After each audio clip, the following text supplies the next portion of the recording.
Welcome everyone to OnPodcast, the On Microsoft podcast, where we talk about Microsoft stuff on a podcast. We are back for our second week after a long break, and we got more information for you. I'm your co-host today, Kareem Anderson. I'm joined by the world's greatest co-host. Riff Bacchus.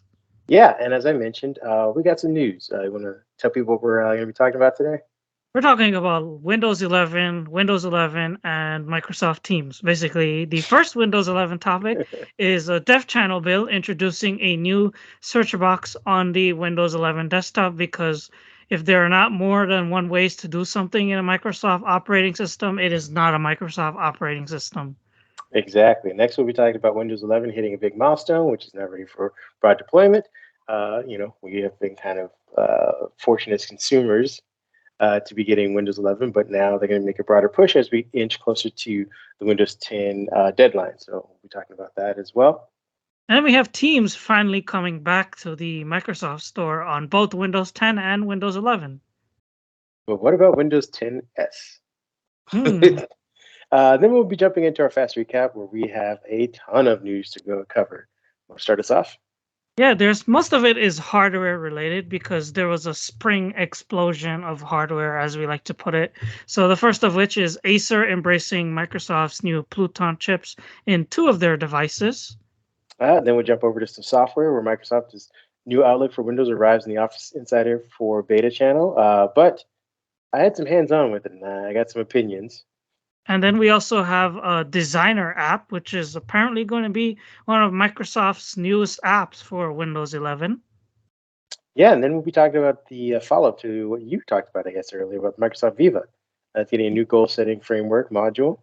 Yep, that was part of our interview, and you could check out this separate interview that I did with Microsoft about the new Microsoft Viva modules over on our YouTube channel and also on our other mediums. But we'll just go through the news of what's new with that really quickly. Yeah, and then we'll be having Microsoft talking about softening its restrictions for small European cloud providers, which could be huge as they expand, internationally. And then you'll get into the Acer and HP announcements. Yeah, like you mentioned, we have tons of hardware to cover. So I don't know, maybe we'll give ourselves 10 and a half minutes to cover all this stuff. And then we'll follow up with hopefully a crowd favorite, more leaks and information and rumors about the possible Duo 3 in the future that's pertaining to some new technology coming from LG, which has a full foldable OLED screen and a patent that recently surfaced about Microsoft wanting to use said foldable OLED screen. And then this might be an episode that drags on for longer than 30 minutes or 45 minutes because Microsoft Build 2022 is next week on May 24th. And we want to talk about what we're expecting from Microsoft Build and what sessions you might want to tune into in the week ahead, of course. Yes, and the last bit of the week ahead, we have, I guess, your review of the new Dell 32-inch 4K UHD gaming monitor, the G3223Q. Yeah, Dell isn't the best with their naming schemes, but it's a new 4K Ultra HD gaming monitor, and it's super awesome. Has 120 hertz for the Xbox Series X and 140 hertz for Windows 11. And talk more about it later on at the week ahead segment. Yeah, with that being said, let's make this as short as possible by getting into the news right now. And the first bit of the news is the Windows 11 Dev Channel build 25120 testing a new search box on the Windows 11 desktop. And for those of you who are listening to us for quite a while now, you might remember last week we talked about the split in the channels and now the beta and the dev channel being on their own. So that means Microsoft is now free to explore all kinds of creative ideas for Windows 11.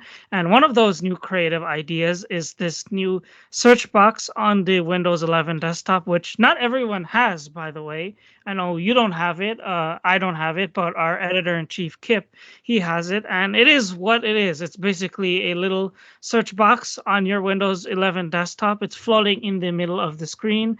And if you click in it, it's basically going to open Edge for you and take you to wherever you want to go. So basically, as people on Twitter are putting it, it's an ad for Edge, I guess. But some people see it useful. And the point of it is that Microsoft is saying that this is a new model of quote unquote exposing lightweight interactive content on the Windows desktop.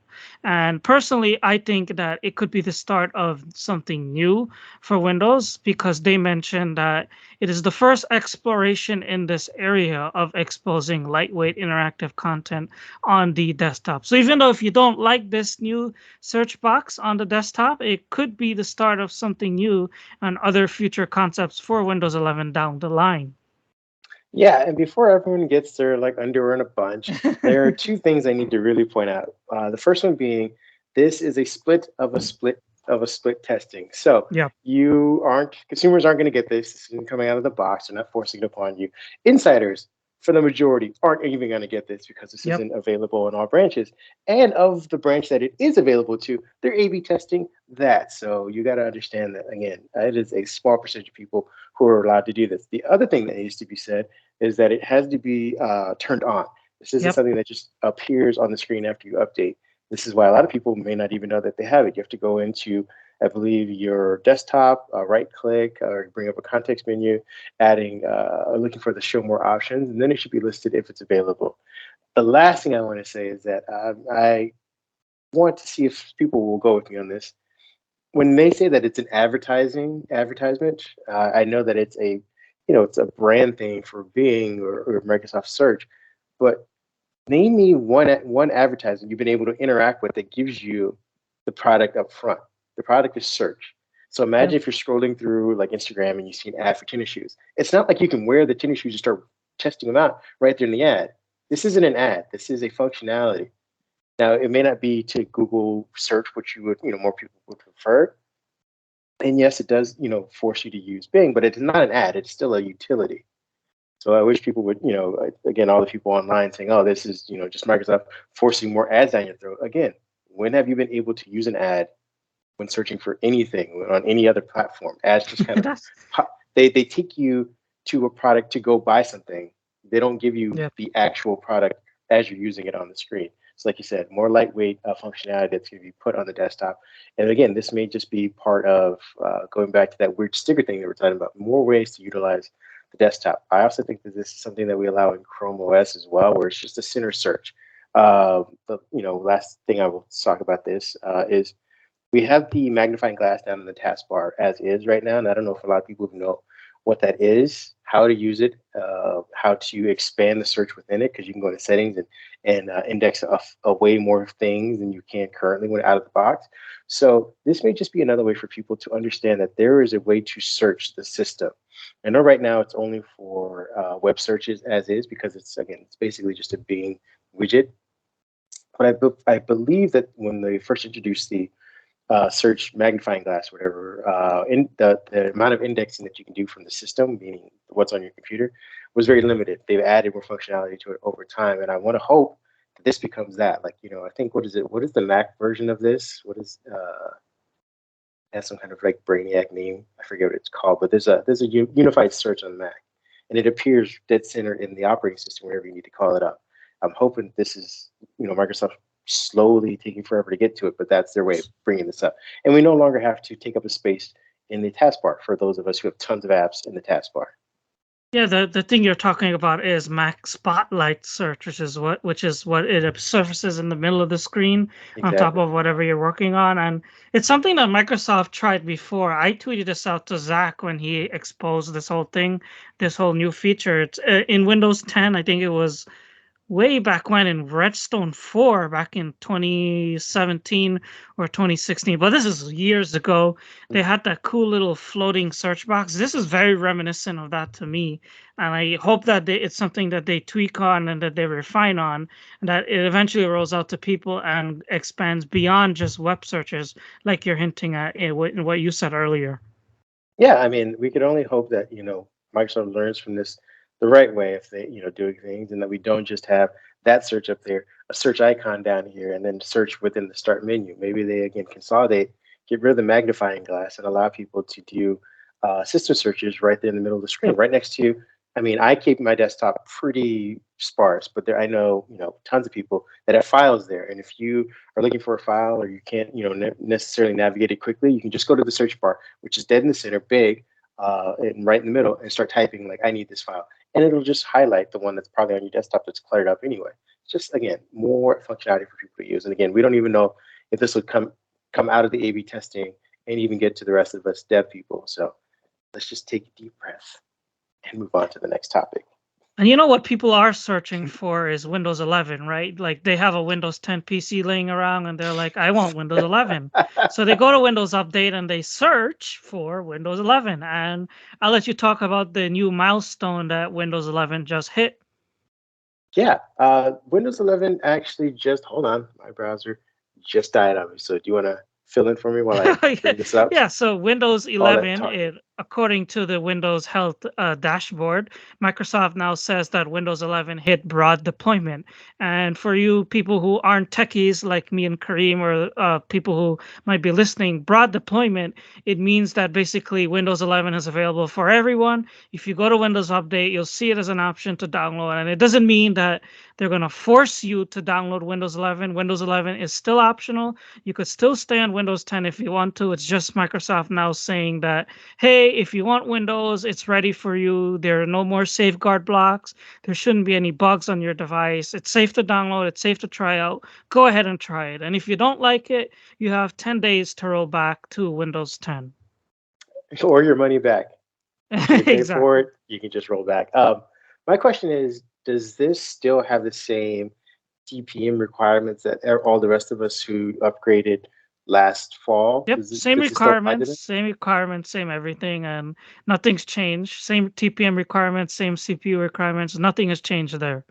So it's available to most people on With most systems. compatible PCs, as There we go. Microsoft Okay, would let's just say. clarify because I don't want to get some angry comments saying, "Hey, you told me it was available, and my Dell from 2003 won't get it." So it's available for most people on compatible devices. But like you said, it's a big milestone because I believe what is the percentage at? Like 5 or 6% right now of the total Windows Technically, we don't know because Microsoft doesn't report the stats to us. They just pushed it in with Windows 10 stats. I think they last said it was 1.4 billion monthly active Windows devices, and that includes Windows 10, Windows 7, all of Windows, and as well as Windows 11. So we don't know how popular it truly is. But right, but the ad duplex reports say that there I we go. think it's like 6% or Okay. 5% of people, but that's only against like I think 1,000 or 10,000 PCs that run the ad duplex software. So it's I not mean, like everyone in the world. right, but in all fairness, you've been using ad duplex as a benchmark again for as accurate or not as accurate as it's been for at least Right. a decade or so. So I'm going to go with their numbers and say that they're roughly at around 5 to 6%. This broad deployment should only help with that. And again, as we mentioned earlier at the top, there is a countdown for Windows 10, at least for most consumers. I think some enterprises can buy their way some more security for maybe another year or so. But 2025 is the end of life for Windows 10. So it only marks the further deployment of Windows 11 for most devices, most systems, and the fact that people can't and will not be able to buy devices that can roll back to Windows 10. And that said, we summarized that really quickly for you. So let's jump into the third topic, which is Microsoft Teams hitting the Microsoft Store. And we Yay, the talked fun about stuff. this. We talked about this 2 weeks ago and also the week before. It's something that we touched on continuously here on Microsoft, but now the moment has finally arrived, and you could download Microsoft Teams on Windows 10 and on Windows 11 through the Microsoft Store. But there's nothing different from the Teams app at all compared to what you could get when you download through the web. The only difference is that on Windows 10, the store version supports personal accounts as well. So that's pretty much the news there. It's one more way to find Microsoft Teams, and that's pretty much it. Yeah, it is. Again, we talk about Teams all the time. We talk about the store all the time. I guess because I did the upgrade, which again, when you download it, it does nothing. It says it's Yeah. installing, then it just kicks over and says, "Okay, you have the latest version." Like you don't see Yep. any pop-ups or anything like that. So for those of you who were worried about it, potentially messing up anything that you have set, it doesn't do any of that. What it can do, hopefully in the future, is that for those of you who push updates through the store, which I do, I tend to go into the store to see if there's any updates for anything and do a mass update. This may be one more way to consolidate those updates. I know for the most part, Teams kind of updates by itself in the background. But again, if there's something specific that your IT admin needs you to do or a new feature, this will be a faster way for them to help you update that. And for yourself, if you are noticing that you want to try a beta version of something or a new Teams something and you want to push it manually, you'll be able to now go to the store, look for the update. It should be listed, and you can push that manually versus waiting for the Teams gods to grant you the update. Yeah, and again, it's all about making Teams easier to download, which has been a theme for Microsoft. They've had Visual Studio, Edge, as well as all of the Office apps, and even Power Toys in the Microsoft Store for download. And then there's also the third-party apps too, like Discord, VLC Player, and Zoom. So it's all about boosting the store and Microsoft setting an example like, hey, our apps are in the store. You could put your apps in our store too. And it's the Yeah, I get. it's a Win32 app, by the way.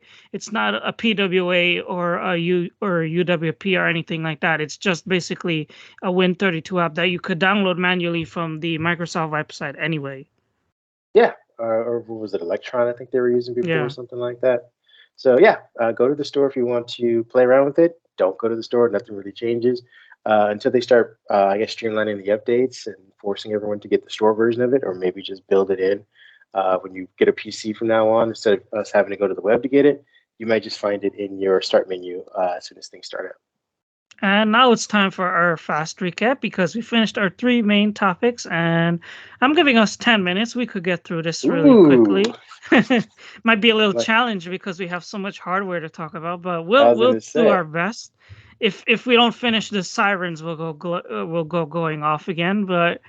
starting first with the news about the Microsoft Pluton chip, which is a security chip that's embedded in the AMD CPUs on new devices from Acer.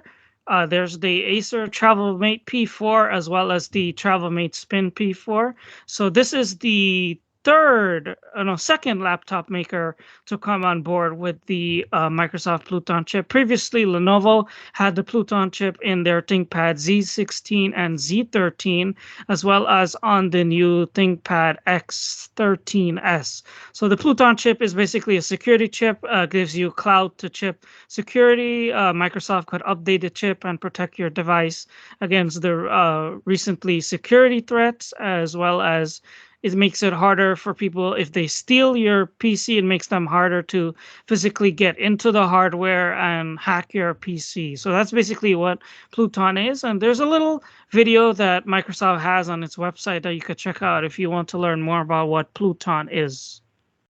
Yeah, I mean, you said it pretty succinctly. We're going to move on to the next thing, which is the Outlook for Windows arriving in the Office Insider beta channel. I want to say this happened maybe about 2 or 3 days ago. I had to go and manually push for the update. I got the new version. There are basically just tweaks to it. This is not to be confused, I hope not, with the PWA version because they do not have the same functionality and they're not necessarily the same in UI. I think this is maybe a stepping stone to getting to that version. What it does is rounds off some corners, adds some drop shadows. It organizes the Microsoft Office apps in a similar fashion. It brings the UI closer to what we saw with that leaked version of the one Outlook, but it is not that so far. So if you're a Windows Office Insider user, you go get the update, you rush to see these new advances and changes or something drastic. Be prepared that it's not that. It is, again, if you're in the light mode, very much more colorful. Like I said, some of the things have been rounded as far as the ribbons is concerned, and there's new ways to kind of put stuff in the panes for both left and right. So you have your apps on one side. You can do a lot more functionality as far as the calendar is concerned on the right side, or Skype, or messaging. And they've also built in some collaboration features as well that you can take more advantage of as far as chats and email, building out emails and things of that nature. So go around and try that. And next up is the mysterious new designer app that Walking Cat tweeted about. People were wondering what is this app, and It seems like it's a mix of PowerPoint Designer with Publisher as well as Microsoft Sway. Walking Cat, he tweeted out a couple of photos of this app, which you could get to online by visiting a specific website, and the page is blank. But if you go in your developer tools and you change a string of text, you'll suddenly get access to whatever this designer service is. And it looks like it's a way to create fancy graphics for social media as well as businesses and stuff. You could add shapes, photos, icons, fancy headings, and create fancy products and visuals for Instagram, Facebook ads, or Instagram stories. So a lot like Clipchamp. Clipchamp basically, it's basically just basically a marketing tool for Windows 11. It seems, but it's not official. Microsoft hasn't said nothing about it just yet, but maybe we might hear about it at Build or sometime in the future. But seems like it's a new designer app for Windows 11, accessible via the web. Yeah, for those of you who are in the know or younger marketing or content creators of that nature have marketing in the title, it's like Canva Yeah. essentially. It may be Microsoft's built-in version, which I believe they may also start pairing with. I forget what their website template tool is, but they have one, and we wrote about it. I want to say last week or so that they are going to be officially changing the name. We're going to hear that at Build. They're going to be changing the name to Power Pages, I think it was called, where you can spin up quick websites or whatnot, for single function use. I believe that this tool will help you add content to that if you bundle it all together. So again, this is just Microsoft just leveraging stuff that they already own to make content creation a little bit easier for people who are, maybe Excel wizards instead and just need something quick to kind of display their content and information. And then next up is the news about Microsoft Viva. So you might remember in 2021 when Microsoft acquired Ally.io, which is a leader in the objectives and key results industry. Well, they're now integrating Ally.io stuff into Microsoft Viva with Viva Goals, and it's a brand new Viva module. And it comes at a time when Microsoft finds that managers feel leadership at their companies out of touch with employee expectations, and this is something that Viva Goals aims to fix. You could check out our video where we interviewed Microsoft for more about Viva Goals. Yeah, that's an awesome interview. Please go check it out. We're moving on to the next thing, which is Microsoft software restrictions for all small European cloud providers. The details of which basically means that Microsoft's president Brad Smith outlined the changes that the company is making, which is the set of European cloud principles. It's softening the licensing restrictions for all smaller European cloud providers that will allow those providers to offer Microsoft services both more easily and more cheaply than they were able to before the 2019 changes. So we wrote a piece about this, about how Microsoft is kind of acknowledging the crazy restrictions that they put on the changes for cloud service licensing that may be getting them into some hot water, some antitrust issues. It looks like to address that, they will be softening those restrictions and allowing people to, potentially use more products at a cheaper price, which will allow, hopefully the level of competition to kind of come into the market and work, interoperably with Microsoft products. And that said, you get us into the next part of the fast recap, which is HP's fresh laptop announcements and Yeah, we also got a ton. Acer. Yeah, we got a ton of new hardware coming out. I don't want to, spend the rest of our. I think we have 2.5 minutes left going through the details. I think you wrote a piece about Arc, and I think that's maybe probably the biggest thing between the two OEMs that produced hardware this week. We have a refresh for the Dell. I think it's the Dell XPS is one of the things. HP has their Envy line, and the X360, I believe, were all updated. They have rounder designs that kind of resemble the Lenovo Yoga 9i, which Yep. kind of looks like elongated iPhone 6, if you guys can picture that.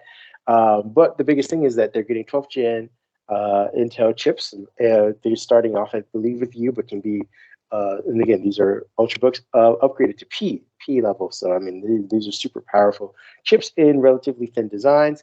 But as you mentioned, the Arc thing, if you want to cover that real quick.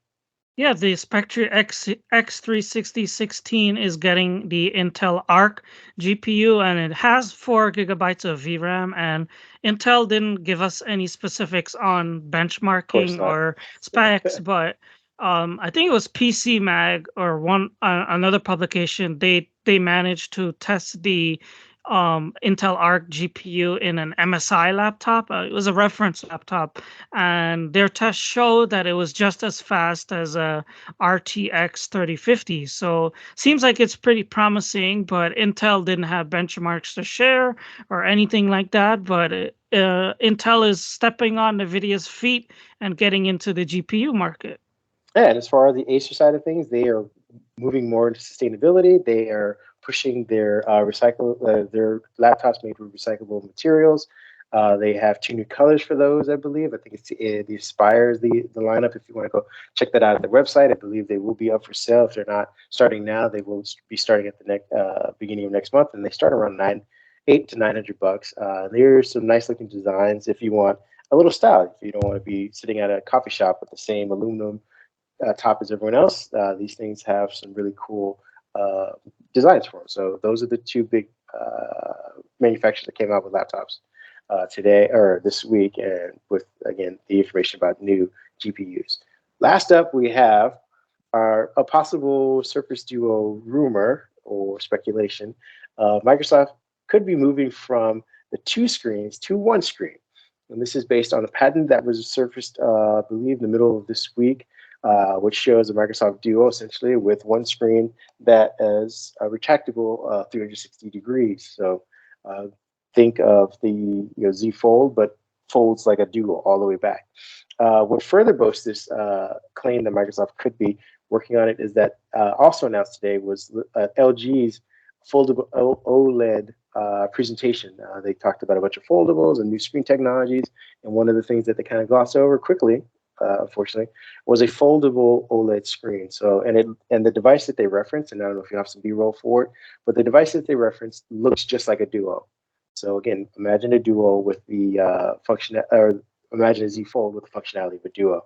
As we know, Microsoft won't be coming out with anything in the rest of this year for Duos, so they could be retooling for 2023 with this new device. And for all of us who have been talking and pitching the two screens and how well it works, and all of the back talk that what's his name, panelists talked about two screens, they may just backtrack just like they did with the Surface Book and move on from the hinge and move back to something that makes more sense. They may do that with the Duo, and I don't know what they call it, maybe the Uno or something like that, but who knows? This could be something just to keep an eye on as well. And that's it. Fast Recap has come to an end, which means it's time for our Week Ahead segment. Yeah, we are going to be going over some expectations for Build 2022. You want to let people know what you're thinking about? Yeah, I wrote a whole expose for my other publication on what I think will come out of Build 2022. And the short answer is that it's a whole lot of nothing for people, for consumers, or basically if you're a Microsoft fan. There's rumors that maybe they might announce the first featured update for Windows 11, because Walking Cat mentioned that it's gonna RTM on May 24th. He thinks so. So not sure that it's something that they might want to announce at Build, but usually Build isn't heavy on the Windows news anyway. It's mainly where they talk about stuff that you could develop for Windows. So that's one thing that to look out for, possibly the first featured update for Windows 11. And we're also thinking maybe they finally might announce the third-party widgets that everyone has been asking for, because Windows Central, I think it was last month, they said that they heard that developers were already briefed on how they could make third-party widgets for Windows 11. So that is another possibility. And other than that, obviously, you're going to expect a ton of news about Microsoft Teams, probably hear them talk about Teams in the metaverse. And we touched on the One Outlook app. Maybe you could hear them talk about Outlook and the new One Outlook. And we also talked about the new Microsoft Android platform and experiences division. So I was thinking maybe you might hear a little bit more about Android at Build, which seems like it's possible because now you have the Windows subsystem for Android and also Microsoft with Surface Duo, which I think they said they were committed to bringing Android 12L to it, if I'm not mistaken. And one more thing that I think could be coming is Metaverse. You know what the metaverse is? It's the next big thing for the tech giants. Facebook started it. They love the metaverse, so you can expect Microsoft to talk about how the metaverse fits in with Mesh as well as Teams. And do you think there'll be new hardware at Build? I was gonna say your predictions are boring. I'm gonna go. So I'm gonna try. I'm leaving you with the hardware predictions and the crazy Yeah, stuff. I'm gonna try to make it exciting. I'm saying that we're gonna finally get the Surface Laptop Go. Was it? I believe that they were hinting that should be coming out this year as well. I want to say that maybe they've already pushed up the date for the Surface Duo 3, Surface Uno that we were just talking about, and what else could we be seeing as far as hardware is concerned? I think those might be the two. Could Uh, you see a new ARM-based Surface Pro X maybe? Because Lenovo has the ThinkPad X13s. So do you think Microsoft will go hard in on ARM at build? I mean, for thin clients, possibly. I mean, who knows? To be honest with you, I think all your predictions are actually more accurate. I actually trying to be. I would love it to be Uh, more consumer friendly, but as you said, each year, at least in the last 5 years, we've moved ever so closer to enterprise development and less about consumers. And again, not to say that they're not concerned about it, they just hold events for Windows stuff in different times. We may get a Windows event in July, in the middle of summer. Where it has its own time to breathe and they can talk, panels can go on and on more about his Windows 11 changes and how they work with new devices and things of that nature. So, not to say that, we're not going to get anything new this year as far as those consumers are concerned. It's just, like you said, it's more enterprise, it's more teams, it's more cloud, it's more machine learning. I think that they're going to use the word metaverse quite a bit. I don't think they're ever going to define it because I don't even think they know what the metaverse is, so to speak. They keep saying like, "Oh, it's going to be avatars and team stuff," and I'm like, "Is that really the metaverse, or is that just AR slash uh, The Sims with business oriented apps?" Like, I want to say that they're also going to be talking about probably more security. I know that they've had a few attacks as of recently. They've also been helping Ukraine with security. To note, they've been helping the rest of the world with security. But I think they're going to be pitching security, enterprise level security as well. I don't think we're going to be hearing a ton about even the one outlook either, as much as that could help enterprise. Because again, this does nothing for developers. They're not going to be allowing developers, at least at this point, to bring in third-party apps or widgets that interact with this because it's a PWA, so to speak. So I think we're going to be not seeing much of that as well. Um, but for the most part, I think, like you said, it's just cloud, machine, AI. They're going to use the term metaverse. It's shaping up to be quite boring for the most part. Now, that is not, again, not to say that there won't be sessions. We just won't see it in the keynote. We may get a lot of Satya talking about stuff and, them, bringing up partners in, little video packages or whatnot, talking about how Windows has helped them or Office has helped them or Skype or specific things are helping them. But I think when it comes to actual development for fun, interactive things that we use on our desktop, those will be buried in sessions. Like, you'll probably get new ways to tie in Teams apps to your desktop.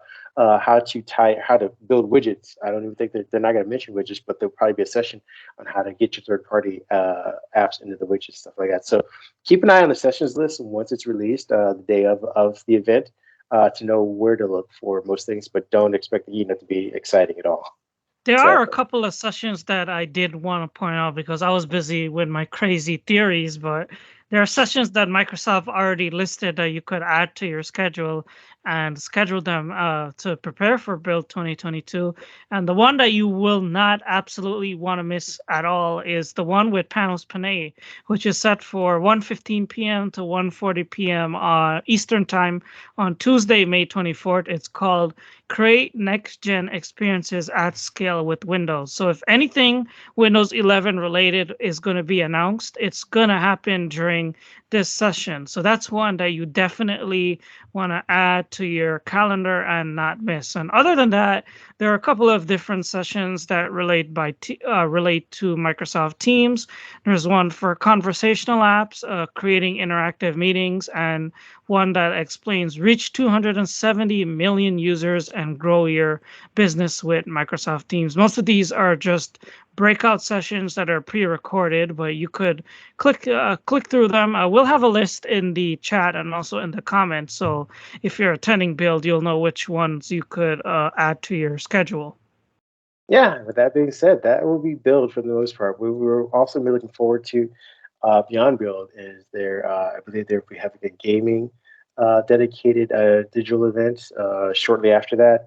And like I said, so I expect something happening for Windows, either right before or maybe it will be combined with the rollout of new hardware for 2022. Again, I'm not saying that there's going to be a new Surface laptop, but I believe we should be expecting an update to the Surface, or not Surface Laptop Studio, but the Surface laptop should be getting a redesign. And so they may be building, be ready to present Windows 11 on this device and whatever they're going to be as far as the new features are concerned, maybe paired with that. I think they did that last year anyway. And now for the fun stuff, my review of the Dell 32 Yeah. 4K UHD gaming monitor G3223Q is coming up not next week, not during the week of Build, because we want to save the important news first, but it is coming up soon, and it's a pretty impressive monitor. I know you saw my tweet and you liked it, and we were talking about it, and it's something that you could console game on as well as work on, because it supports 120 hertz 4K resolution on the HDMI 2.1, and then also has a DisplayPort port where you can game or do productivity things on at 144 hertz. And 4K resolution is amazing because it supports HDR, so you have a massive screen where you're able to do all of your work, play all of your games, and it even supports picture in picture, so you could play your games and work at the same time. Like, it doesn't get any better than that, right? No, I mean, to be honest with you, that sounds like the ideal. I think what I'd be using it for is watching content and watching even more content with a picture in picture. I don't know how much work I'd be getting Exactly. done with that. But I'm looking forward to seeing that review. I actually forgot to mention that I will be reviewing that Lenovo I was telling you about, the one that has the design we mentioned.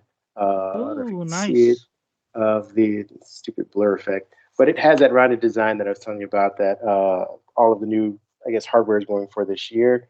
It's been a great device. It has that 12th gen. It's really cool and It's super light. So I'll be reviewing that. I should have that up for you guys next week. But again, it'll be after Build, so maybe a Thursday or Friday. You guys can review and see it.